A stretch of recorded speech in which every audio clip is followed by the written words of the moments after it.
I'm going to show you how to set up your inventory control. First thing that we'd want to do is go to Administration, and you'd go to Company Settings, and you can click Edit here, and you can go down to the Inventory section here. First thing you want to do is you want to enable the inventory. It will automatically be set as disabled, and it won't show up as a function on your account. But if you enable it, then it's going to show up under the administration options. Then what you can do is you can set an acceptable minimum variance that you'd want to have for each component. So you can do a variance on quantity, and you can do it off of dollar value.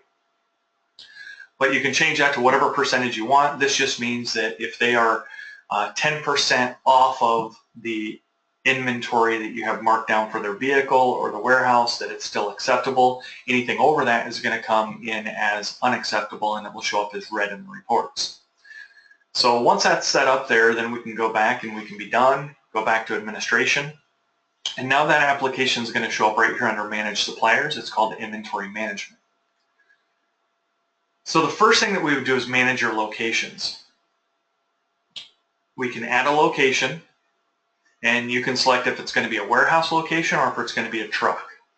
So for this situation, I'm just going to add a new truck, and I'm going to say it's going to be a new truck called Truck 8, and it's going to be a service truck versus install truck. Once the location is set up, then we can go back to Inventory Management and go to Stock Levels. Click on Truck 8, Edit, Add New Item for the inventory, and when we click on this, we could type in whatever item it is that we want to add in here. So I'm going to put in a pressure switch. Minimum order, I'm going to leave that as 0. We don't have to order every time we order something, a pressure switch, so I'm going to leave that as 0. Minimum quantity we want to have on hand. Let's say we need 2 of them, and the maximum is 2 as well. So this means that anytime that we are off of this, it will do an automatic reorder. And we'll say that we have 2 in hand right now. So this is going to be set up from the very beginning. So you can go through and you can add as many levels in as you want, or parts in as you want. And anything that you don't need, you can click the little trash can here to the left and delete them right back out. So I'm going to start with this component here. And then what we're going to do is we're going to go ahead and assign this truck to a user. So we go to a new user, and let's say that I'm going to give it to Grant.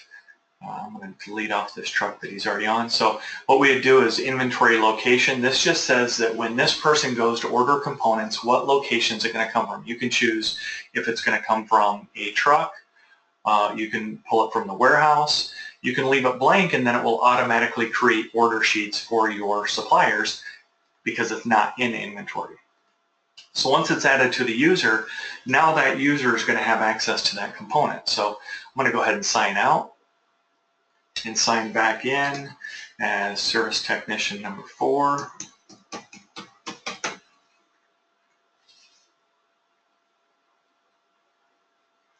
And Grant's going to go ahead and click on the calls assigned to him.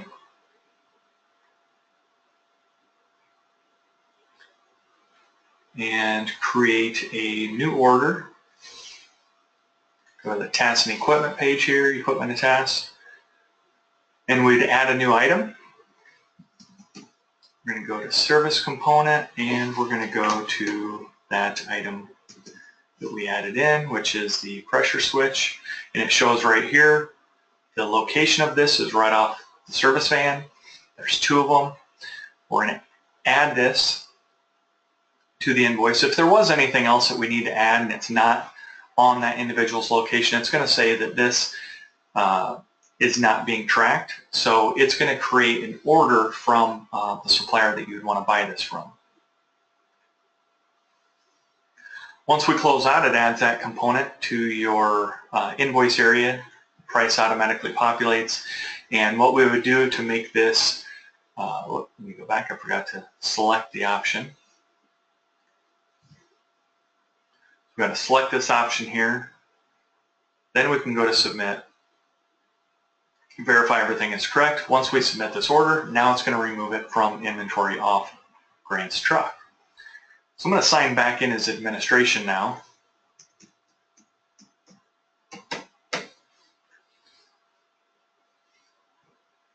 And when I do this, I can go back to administration, or you can go into reports. Either place, you'd be able to access the inventory management. And we can go to inventory reports. So this is going to be your restock or reorder sheet. You can do this each and every day so the technicians have all the components they need on a daily basis. But this is showing that on truck 8, this is all the inventory listed under the truck. It shows the minimum order, minimum quantity, maximum quantity, how many is in hand, the price for the component, and the amount that we need to order. So you can print this or email this, and when you do it, it just shows you the total parts that will be ordered for this individual and the cost. So that is how we do the setup for the inventory control and to make sure that each and every component is being tracked.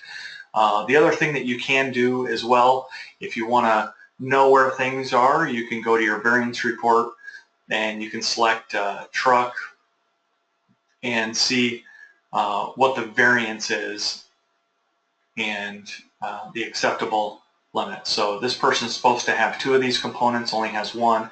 That means they have a 50% variance, not acceptable. So, or you could go to any of these others here and see what those levels look like. So very easy to see what the variance looks like and very easy to figure out how to get the restock taken care of. So that's it for the inventory management.